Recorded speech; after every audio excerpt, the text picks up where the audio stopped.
আসসালামু আলাইকুম। কেমন আছেন আপনারা সবাই? আশা করছি আল্লাহর অশেষ রহমতে আপনারা সবাই খুব ভালোই আছেন। আলহামদুলিল্লাহ, সর্বদিক থেকে ভালো মন্দ মিলিয়েও আল্লাহ তাআলা আমাদেরকে ভালোই রেখেছে। তো মোটামুটি অনেক দিন পর কিন্তু আপনাদের সামনে আসলাম। জানি পুরনো অনেকের সাথে যোগাযোগ নেই, আর সেরকমভাবে আমার নোটিফিকেশনকে পাবেও না। তারপরও আজকে যারা ভালোবাসা নিয়ে ভিডিও দেখা শুরু করেছেন সবাইকে অসংখ্য ধন্যবাদ জানিয়ে আজকের ভিডিওটা শুরু করলাম।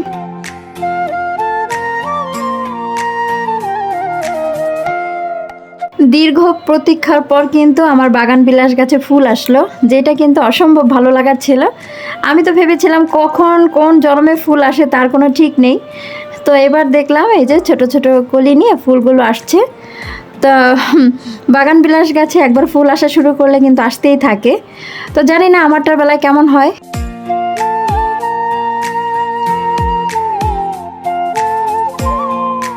আজ যে ভিডিওর অংশটুকু দেখছেন এগুলো কিন্তু বেশ কয়েকদিন আগে করে রেখেছিলাম, তবে ভয়েস দেওয়া হয়নি, যার কারণে আর পাবলিশ করা হয়নি। জানি না কেন জানি এই জায়গাটার প্রতি একটা অনীহা এসে গেছে। ওই যে একবার গ্যাপ দেওয়া শুরু করেছি তারপর থেকে কিন্তু এই সমস্যা হচ্ছে। তো মাঝে মাঝে মনে চায় একদম হারিয়েই যাই, আর আসবই না। তবে হারিয়ে যদিও যাই সবার সাথে কথা বলেই যাব, তার আগে যাব না। আর অনেক পুরনো বন্ধুর সাথে আমার কিন্তু এখন আর যোগাযোগ নেই। সত্যি বলতে আমি যেহেতু বেশ কয়েকদিন কারো ভিডিও দেখিনি, ওই জন্য কারো নোটিফিকেশনে সেভাবে আসে না। আর সত্যি বলতে আমিও মোটামুটি একটু নিজস্ব একদম কিছু কাজে ব্যস্ত আছি, যার কারণেই কোনোভাবে ভিডিও দেখা বা করা কোনোটাই হচ্ছে না।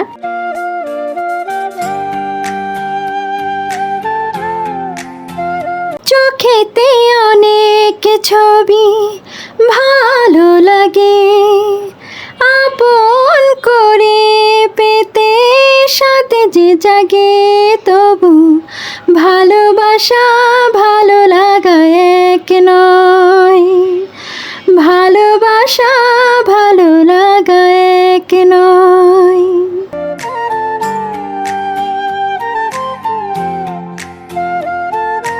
ভালোবাসা এবং ভালো লাগা এক নয়, এই কথাটা কিন্তু একদম সত্যি কথা। এই জায়গাটাতে কাজ করতে না আগে অসম্ভব ভালো লাগতো, তবে এখন আর লাগে না। তবে এতদিন পরে যেহেতু এসেছি এটাতে কিন্তু একটা ভালোবাসা আছে। অনেক আপুরে আমার ভিডিওর আশায় থাকে যে আপুটা কোথায় হারিয়ে গেল, হঠাৎ কি হলো। তো তাদের উদ্দেশ্যেই আসা। তো জানি অনেকেই নোটিফিকেশন পাবে না, হয়তো নতুন অনেকেই দেখবেন। তো যাই হোক, সবাইকে মিস করি।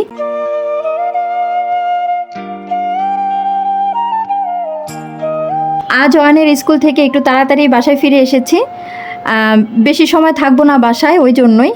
তো প্রতিদিন বাসায় আসতে আসতে প্রায় 11:30 বেজে যায়। তো আজ একটু তাড়াতাড়ি ছুটি নিয়ে এসেছি। অবি আজ হাতে লেখা প্রতিযোগিতায় অংশগ্রহণ করবে। এটা ঢাকা বিশ্ববিদ্যালয় টিএসসি অডিটোরিয়ামেতে পড়েছে। তো গতবার দিয়েছিল বাংলা হাতের লেখা, সেখানে দ্বিতীয় স্থান পেয়েছিল। আজ আবার দিতে যাচ্ছে ইংরেজি হাতের লেখা। তো ইংরেজি হাতের লেখা এত পরিমাণে বাজে, আমার নিজেরই পছন্দ হয় না। তারপরও বললাম যে অংশগ্রহণ করো, সমস্যা নেই।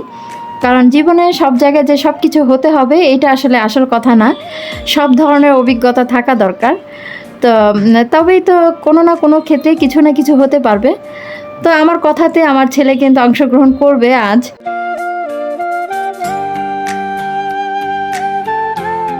ছোটবেলায় কিন্তু আমরা একটা কথা শুনে শুনে বড় হয়েছি, হাতের লেখা ভালো হলে অধিক নাম্বার পাওয়া যায় পরীক্ষাতে। আসলেই কিন্তু কথাটা একদম সত্যি। আমার হাতের লেখা মোটামুটি ছোটবেলা থেকে একটু ভালো ছিল। তেমন একটা গুছিয়ে লিখতে না পারলেও কিন্তু হাতের লেখার কারণে একটু নাম্বারটা বেশি পেতাম। সত্যি বলতে আমি একটু পড়াচুরি করতাম, পড়তে ভালো লাগতো না। মুখস্থ বিদ্যাটা আমার আসলে খুব একটা পছন্দ না। আমি বইয়ের এপিট ওপিট একটু দেখতাম, তারপরে নিজে থেকে কিছুটা বানিয়ে তারপরে একটা উত্তর লিখে ফেলতাম। ওই বিষয়টা আমার কাছে সবসময় ভালো লাগতো। মুখস্থ বিদ্যা কতক্ষণই বা মনে থাকে, কোনো কিছু যদি মন থেকে তৈরি করে সেটাকে প্রকাশ করা যায়, দেখবেন এটা মনের ভিতরেও থাকে এবং আলাদা কিছু একটা হয় আর কি। তো যাই হোক, আমি শুধু অঙ্ক এবং ইংরেজি বাদে বেশিরভাগ জিনিসই কিন্তু তার মাঝে কিন্তু একটা কথা আছে, বিজ্ঞান, ওইটা তো আসলে বানানো সম্ভব না। তো বেশিরভাগ ক্ষেত্রেই কিন্তু আমি প্রশ্নের উত্তরগুলো নিজে থেকে বানিয়ে বানিয়ে লিখতাম।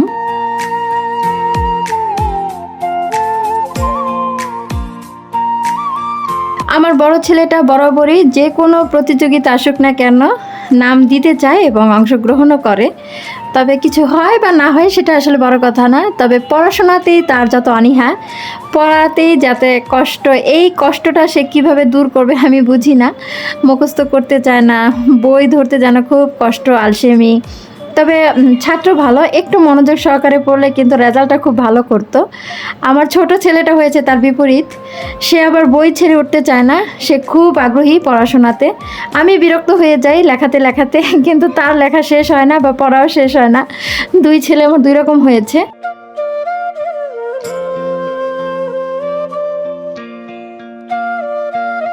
জগতে যে কাজটাই আপনি মনোযোগ সহকারে করবেন না কেন, সেই কাজটা কিন্তু একদম সুন্দর হবে।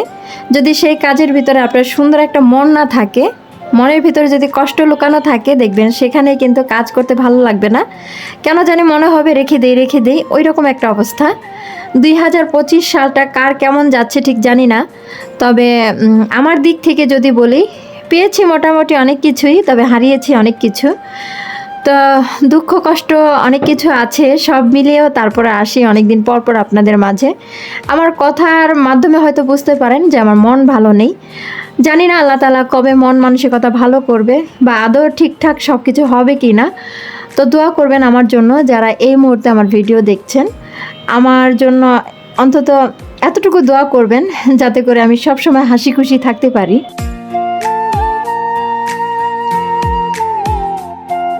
আমার পুরনো একটা ভিডিওতে হয়তো আমি এই কথাগুলো শেয়ার করেছিলাম। এই যে নদীটা দেখছেন, বুড়িগঙ্গা নদী, এই নদীতেই কিন্তু আমার প্রথম জীবনে সাঁতার শেখা।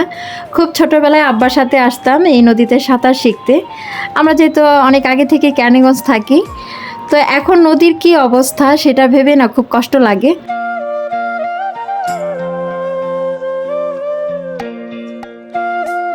আমার মনে হয় প্রতিটা বাচ্চারই যে কোনো প্রতিযোগিতাতে অংশগ্রহণ করা উচিত।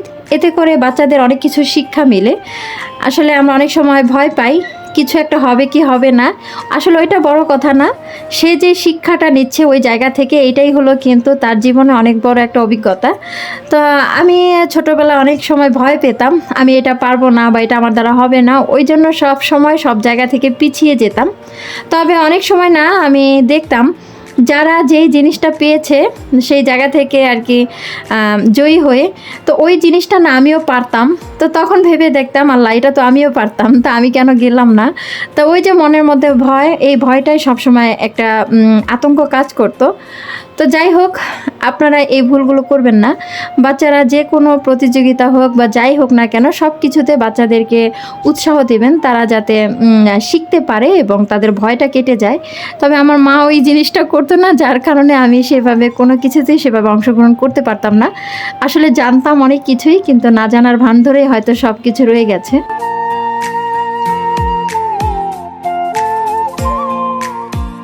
দীর্ঘ প্রতীক্ষা নিয়ে কিন্তু বসেছিলাম কখন বাচ্চাদের পুরস্কার দেখব। তা এর মাঝে সম্মানিত লোকদের সম্মাননা দেওয়াই শেষ হচ্ছিল না, ওই জন্য কিন্তু অনেকেই বিরক্ত হচ্ছিল।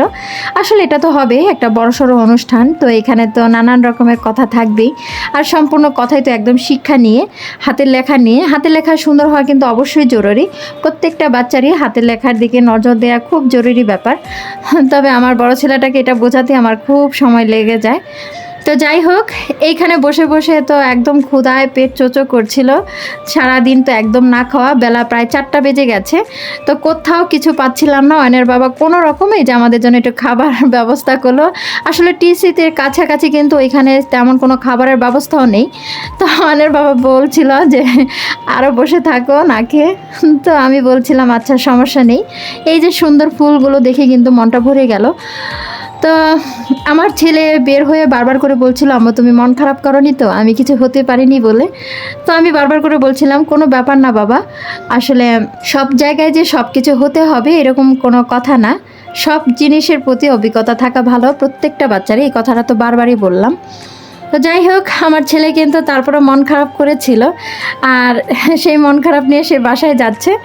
তো কি আর করার, আমিও আপনাদের কাছ থেকে বিদায় নিয়ে নিই। আল্লাহ তাআলা ভালো রাখলে চেষ্টা করব অন্য কোনো ভিডিওতে আবার কথা বলতে। সেই পর্যন্ত আপনারাও ভালো থাকবেন, সুস্থ থাকবেন।